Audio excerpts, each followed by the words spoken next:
Do you think it's fair to say that instead of testing minor changes where that detectable effect might be very small, teams, maybe especially in B2B, should be trying bold marketing experiments to create unmistakable detectable effects?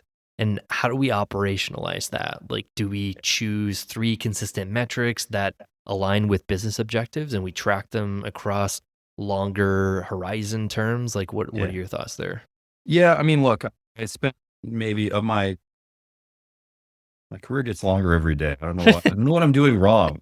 I'm getting older apparently, but I've been doing this since the 90s. And so it's a long time. And first 20 years, I worked almost exclusively in B2B, sorry, B2C. But the last 5 years, I've worked in B2B, and there are some structural differences that Mhm. really show up in the data. When when you like, I ran in the casino industry, I ran a loyalty program that had 30 million members, or something like that.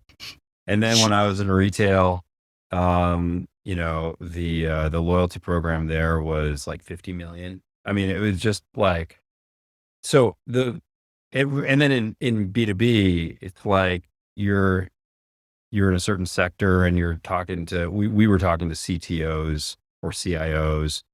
And so, how many of those are there?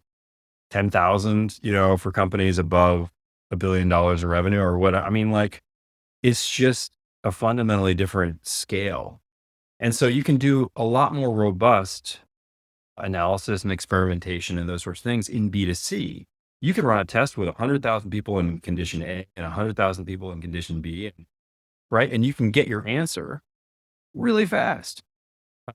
But you can't afford to do that in B2B because A, you'll run out of sample, and B, you've only got one shot for Yeah. certain like companies. And so, so the ways that you learn have to be different in B2B versus B2C. I mean, I could go into more depth, but at a high level, you can't, there's a lot more sophistication on the B2C side, which is where I come from. But I've also spent the last 5 years working in B2B.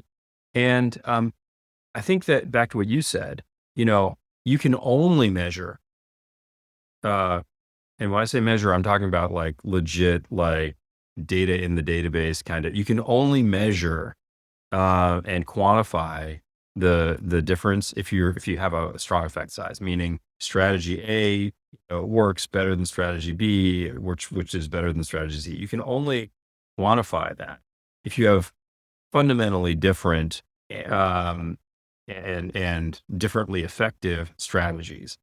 And you can't get into a lot of the nuance. In B2C, you have an experiment, you might have like five different factors, and each factor might have three levels. And what fact, I mean, let me explain what those terms mean. Like, if you have a marketing communication, there's let's say it's an email. There's the subject line. That's one factor. You might have three different versions. Those are three different levels, right? So you got one factor with three levels. Then you've got like, let's say you've got an offer and it's 10% off or 30% off or 50% off. Those are like very different. Usually that's a broader range than you would typically put in one experiment, but you get another factor, three different levels. Then you've got are you going to have embedded video or images or text? That's another factor. Then there's like, what's the major positioning or the message that, and one is about, we're your trusted provider. And the other one is, this is the cheapest thing you've ever seen. And the other is, don't risk it with people who, I don't know, whatever, right? You got like the kind of the thrust of the pitch you're making.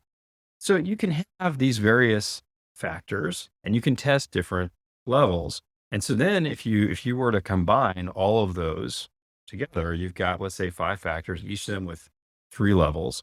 I'm not going to do the math now, but that's, three to the fifth, right? It's a big number of possible. So the full factorial, if you were to do this full experiment, is going to be, you know, several thousand cells, whatever the number is. Mm, You can't do that in B2B. You can do that in B2C, although most people don't do it that way.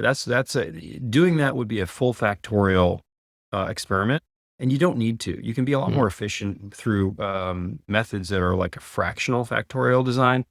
I don't think your audience cares to hear about experimental design, but there are ways to be much more efficient in your experimentation where instead of doing all, let's say 2000 combinations, you just do, 50 combinations. But then because of where they're chosen in the n dimensional space, you can interpolate to simulate any one of the 2000 things. And you can build a simulation tool that Mhm. allows you to say like, okay, well, for this segment, if I had it like this, what would I expect the results to look like? Now we're getting into, this is fancy stuff you can do with math. But by the way, don't try putting this in the hands of your CMO and ask them to like just come up with it on their own, or their product owner. Like, this is sophisticated stuff that requires experts who understand the data, the methodologies, the tools, etc.